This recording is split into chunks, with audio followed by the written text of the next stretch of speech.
Selamat datang di video kelima tentang refleksi, pembinaan dan komunikasi semangat guru 2 kompetensi non-teknis pendukung implementasi kurikulum merdeka. Pada materi ini, apa saja sih yang kita pelajari? Yang pertama yaitu tentang definisi dan tujuan coaching. Yang kedua, urutan langkah coaching. Yang ketiga, komunikasi efektif.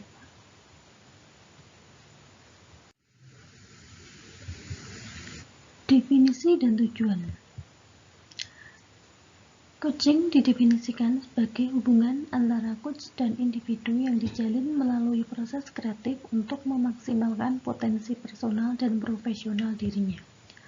Sementara itu, tujuan coaching adalah improvement atau perbaikan diri dari keadaan yang sekarang menuju keadaan yang lebih baik yang ingin diupayakan.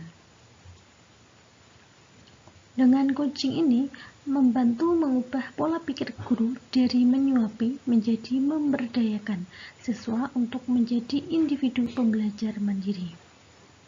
Nah, perbaikan diri siswa ini dalam hal peningkatan semangat belajar, strategi belajar, pemahaman materi, dan sebagainya. Kunci kemahiran coaching di sini ada 3, yaitu yang pertama memegang teguh coach position. Yang kedua adalah 4 langkah proses coaching, dan yang ketiga adalah komunikasi efektif. Dalam memegang teguh coach position, kita sebagai coach harus menyadari bahwa setiap orang hakikatnya baik. Selalu ada perbaikan atau perubahan menjadi lebih baik. Setiap orang punya niat baik, setiap orang mengambil keputusan terbaik, dan setiap orang mempunyai sumber daya atau potensi. Nah, 4 langkah proses dalam coaching, diantaranya yang pertama adalah goals, reality, options, will. Nah, keempat langkah ini biasa disebut dengan GROW.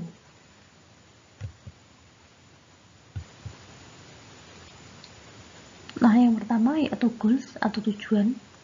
Di sini sebagai coach kita akan bertanya apa yang sebenarnya diinginkan oleh coach dan membantu menentukan apa yang menjadi tujuannya. Pada langkah yang kedua yaitu reality, bertanya kondisi realitas yang dirasakan saat ini dan membantu mengasah kesadaran diri untuk menyadari titik awal dan titik akhir. Pada langkah yang ketiga, option, bertanya tentang apa saja potensi, sumber daya, atau kesempatan yang bisa dimanfaatkan untuk menciptakan solusi dan membantu mengasah daya imajinasi dan kreativitasnya untuk menemukan solusi. Dan 4 langkah yang terakhir yaitu will, bertanya seberapa komitmen coach dalam melaksanakan opsi solusi yang telah diciptakan dan membantu mengurai rencana aksi nyata. Pada komunikasi efektif, kita sebagai coach harus memberikan tanggapan konstruktif dengan mengulangi kata-kata coach, merangkum dan mendengarkan aktif secara utuh. Nah, berikutnya adalah praktik coaching. Nah, di sini saya sudah mempraktikkan satu praktik coaching yaitu pada lembar aksi 1, di mana kita membutuhkan bantuan dari salah seorang rekan guru kita sebagai coach dan kita sebagai coach. Nah, di sini kita sudah mengikuti pedoman-pedoman yang ada pada lembar aksi. Yang pertama adalah kita diminta membuat pertanyaan sesuai dengan 4 langkah praktek coaching GROW, yaitu goals, reality, option, dan will. Nah, di sini saya sudah membuat pertanyaan-pertanyaan, yaitu untuk goalsnya, menurut Anda apa itu guru inovatif? Kemudian yang kedua, apa yang ingin Anda perbaiki terkait menjadi guru inovatif? Sedangkan untuk reality, dari skala 1 sampai 10, dengan 1 adalah tidak inovatif, posisi Anda saat ini di mana dan seperti apa. Kemudian yang kedua, apa yang menjadi fokus Anda saat ini untuk diperbaiki dengan segera. Nah, kemudian untuk optionnya, pertanyaan yang pertama adalah apa yang bisa dilakukan, dan yang kedua, apa potensi atau sumber daya yang mendukung untuk menciptakan solusi. Dan terakhir untuk will,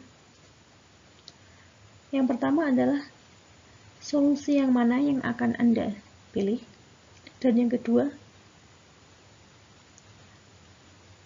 bagaimana rencana yang akan Anda lakukan terkait dengan solusi yang sudah dipilih. Nah, itu pertanyaan-pertanyaan yang telah saya susun dan sudah saya praktikkan. Nah, selanjutnya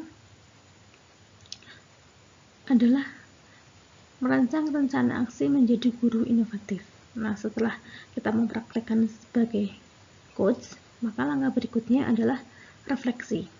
Nah, di sini kita perlu melakukan refleksi dan menyusun rencana aksi perbaikan sehingga kedepannya menjadi coach yang semakin baik lagi.